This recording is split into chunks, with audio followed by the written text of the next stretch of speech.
नमस्कार सभी को। आज मैं कथा सम्राट मुंशी प्रेमचंद की कहानी चोरी पढ़ रही हूँ। हाय बचपन तेरी याद नहीं भूलती। वह कच्चा टूटा हुआ घर, वह पुआल का बिछौना, वह नंगे शरीर नंगे पांव खेतों में घूमना, आम के पेड़ों पर चढ़ना, सारी बातें आँखों के सामने फेर रही हैं। चमरौधे जूते पहनकर उस समय कितनी प्रसन्नता होती थी, अब फ्लेक्स के बूटों में भी नहीं होती। गरम पनुए रस में जो आनंद था वह गुलाब के शरबत में भी नहीं।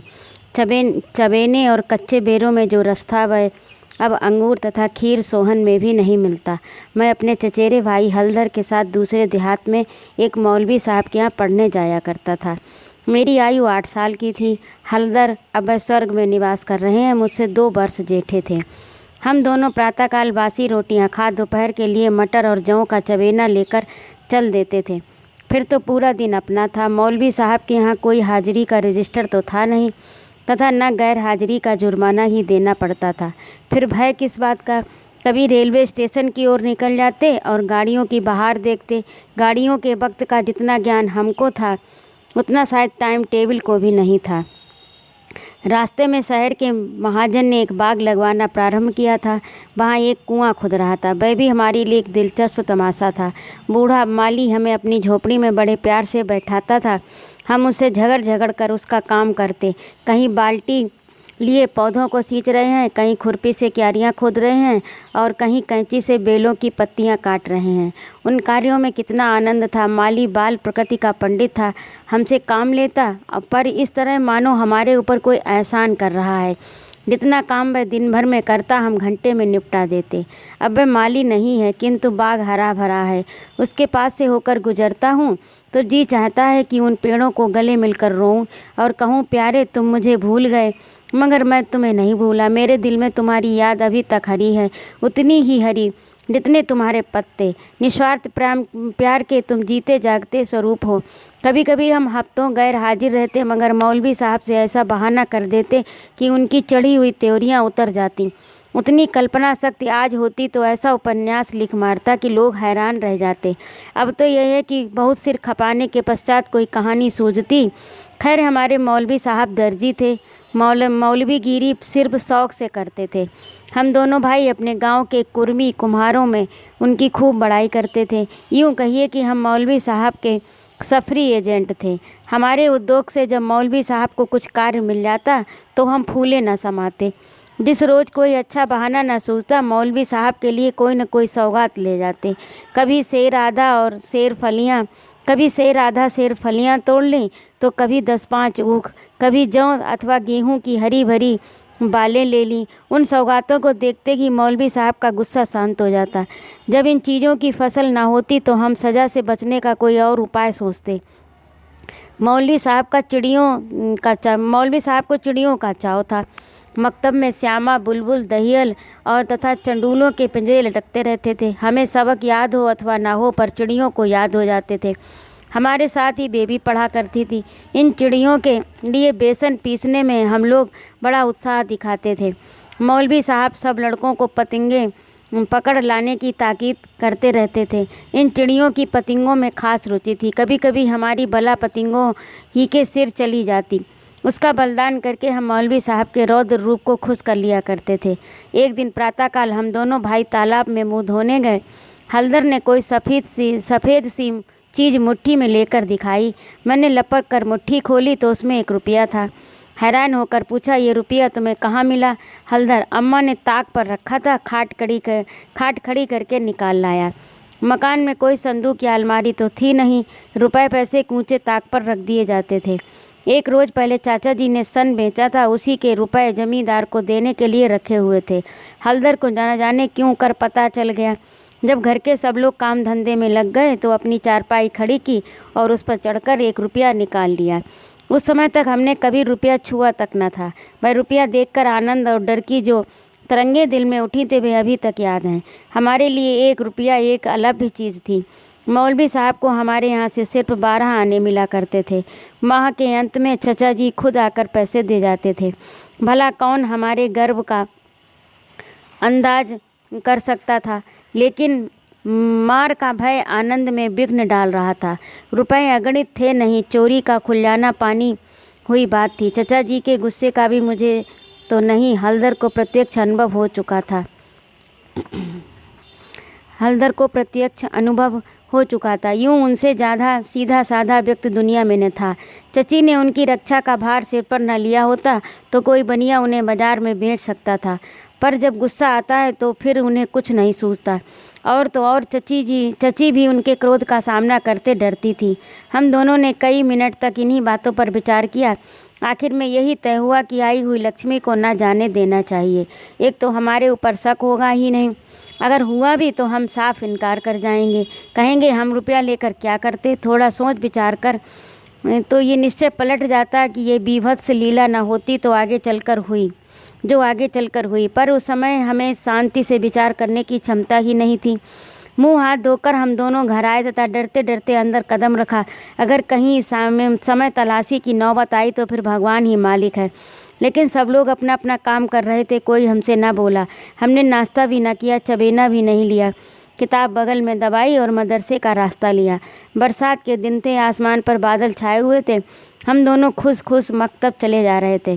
आज काउंसिल की मिनिस्ट्री पाकर भी शायद उतना आनंद ना होता। हजारों मंसूबे बांधते थे, हजारों हवाई किले बनाते थे। ये मौका बड़े भाग्य से मिला है। ज़िंदगी में फिर शायद ही ये अवसर मिले, इसलिए रुपयों को इस प्रकार खर्च करना चाहते थे कि ज़्यादा से ज़्यादा दिनों तक चल सके। यद्यपि उन दिनों 5 आने सेर बड़ी अच्छी मिठाई मिलती थी और शायद आधा सेर मिठाई में हम दोनों अफर जाते, किंतु ये ख्याल हुआ कि मिठाई खाएंगे तो रुपया आज ही गायब हो जाएगा। कोई सस्ती वस्तु खानी चाहिए जिसमें मज़ा भी आए, पेट भी भरे और पैसे भी कम खर्च हों। आखिर अमरूदों पर हमारी नज़र गई। हम दोनों राजी हो गए।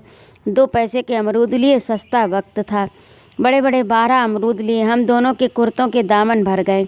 जब हलधर ने खटकिन के हाथ में रुपया रखा तो उसने शक से देखकर पूछा, रुपया कहाँ पाया? लाला चुरा तो नहीं लाए? उत्तर हमारे पास तैयार था। ज़्यादा नहीं तो 2-3 किताबें पढ़ ही चुके थे, विद्या का कुछ कुछ प्रभाव हो चुका था। मैंने झट से कहा, मौलवी साहब को फीस देनी है। घर में पैसे नहीं थे तो चचा ने रुपया ही दे दिया। इधर उत्तर से खटकिन का संदेह दूर कर दिया। हम दोनों ने एक पुलिया पर बैठकर खूब अमरूद खाए, लेकिन अब 15.5 आने पैसे कहाँ से लाएं?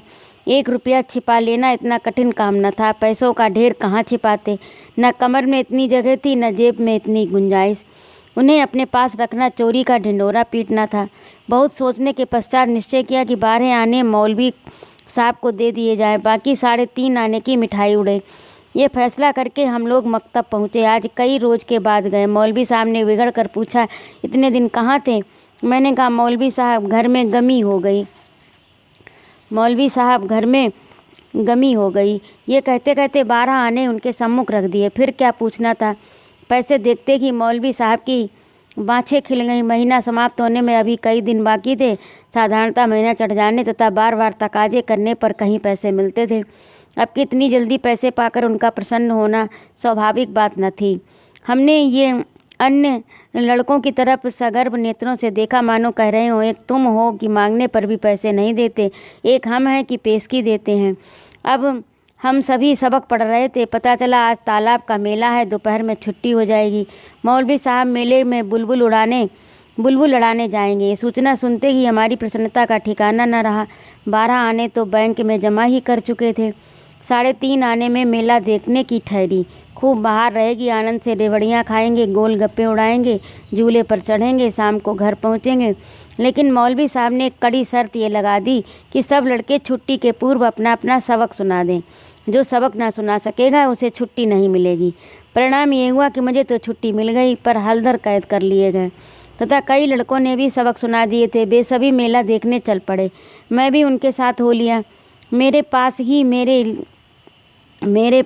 मेरे थे, पैसे मेरे ही पास थे, इसलिए मैंने हलधर को साथ लेने की प्रतीक्षा न की। तय हो गया कि छुट्टी पाते ही मेले में आ जाएं तथा दोनों साथ साथ मेला देखें। मैंने वचन दिया कि जब तक वह न आएंगे 1 पैसा भी खर्च न करूँगा। मगर क्या मालूम था कि दुर्भाग्य कुछ और ही लीला रच रहा है। मुझे मेला पहुँचे 1 घंटे से अधिक गुजर गया, पर हलधर का कहीं पता नहीं। क्या अभी तक मौलवी साहब ने छुट्टी नहीं की या मार्ग भूल गए? उन्हें आंखें फाड़ फाड़ कर सड़क की ओर देखता था। अकेले मेला देखने में दिल भी न लगता था। ये संशय भी हो रहा था कि कहीं चोरी खुल तो नहीं गई। और चचा हलदर को पकड़कर घर तो नहीं ले गए। अंत में जब शाम हो गई तो मैंने रेवड़ियाँ खाईं और हलदर के हिस्से के पैसे जेब में रखकर आहिस्ता आहिस्ता घर की तरफ चला। रास्ते में ख्याल आवा मकतब होता चलूँ। शायद हलदर अभी वहीं हो, मगर वहाँ सन्नाटा था। हाँ, एक लड़का खेलता हुआ मिला। उसने मुझे देखते ही जोर से कहा लगाया और बोला, बच्चा घर जाओ तो देखो कैसी मार पड़ती है। तुम्हारे चचा आए थे, हलदर को मारते मारते ले गए। अजी ऐसा लात घूंसा मारा कि मियाँ हलदर मुक्के के बल गिर पड़े। यहाँ से घसीटते हुए ले गए हैं। तुमने मौलवी साहब को फीस दे दी, वह भी ले ली। अभी दोनों अब कोई नया बहाना सोचो, नहीं तो बेभाव की पड़ेगी। मेरी सिट्टी पिट्टी गुम हो गई, शरीर का लहू सूख गया। वही हुआ जिसका मुझे संदेह हो रहा था। पैर मन भर के हो गए थे। घर की तरफ एक कदम भी चलना कठिन हो रहा था। देवी देवताओं के जितने नाम याद थे सबकी मानता मानी। किसी को लड्डू, किसी को पेड़े, किसी को बतासे। गांव के ढीह का सुमरन किया, क्योंकि अपने हलके में ढीह ही मर्जी सर्वप्रधान होती है। ये सब कुछ किया, किंतु ज्यों ज्यों घर निकट आता दिल की धड़कन बढ़ती जाती थी। घटाएं उमड़ आती थी। मालूम होता था आकाश फटकर गिरा चाहता है। देखता था लोग अपने अपने काम छोड़ भागे जा रहे हैं। गायें भी पूँछ उठाए घर की ओर उछलते कूदते चली जाती थी। चिड़िया अपने घोंसलों की ओर उड़ी चली जाती थी, किंतु मैं भी उस मंद गति से चला जाता था, मानो पैर में शक्ति नहीं थी।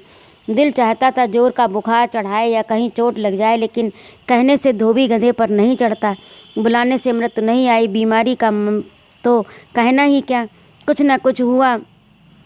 धीरे धीरे चलने पर भी घर के सामने आ ही गया। अब क्या, हमारे दरवाजे पर इमली का एक घना वृक्ष था। मैं उसी की आड़ में छिप गया। जरा और अंधेरा हो जाए तो खामोशी से घुस जाऊं और अम्मा के कमरे में चारपाई के नीचे जा बैठूं। जब सब लोग सो जाएंगे तो अम्मा से सारी कहानी कह सुनाऊंगा। अम्मा कभी नहीं मारती। जरा उनके सामने झूठ मूठ रोऊंगा तो वह पिघल जाएंगी। रात गुजर जाने पर फिर कौन पूछता है। सुबह तक सबका गुस्सा ठंडा हो जाएगा। यदि ये मंसूबे पूरे हो जाते तो उसमें संदेह नहीं कि मैं बेदाग बच जाता। मगर वहाँ तो विधाता को कुछ और मंजूर था। मुझे एक लड़के ने देख लिया और मेरे नाम की रट लगाए हुए सीधे घर में भागा। अब मेरे लिए कोई उम्मीद न रही। लाचार घर में दाखिल हुआ, सहसा मुँह से एक चीख निकल गई, जैसे मार खाया हुआ कुत्ता किसी को अपनी तरफ आता हुआ देखकर भैंसे चिल्लाने लगता है। बरोटे में पिताजी बैठे हुए थे। पिताजी का स्वास्थ्य इन दिनों बहुत खराब हो गया था। छुट्टी लेकर घर आए हुए थे। ये तो नहीं बता सकता कि उन्हें शिकायत क्या थी, पर वह मूंग की दाल खाते थे और शाम के समय शीशे के गिलास में एक बोतल में कुछ उड़ेल कर पीते थे। शायद वह किसी तजुर्बेकार हकीम की बताई हुई दवा थी। दवाएं दिल मिचलाने वाली तथा कड़वी होती हैं। ये दवा भी बुरी ही थी, मगर पिता जाने क्यों इस दवा को खूब मज़ा ले कर पीते थे।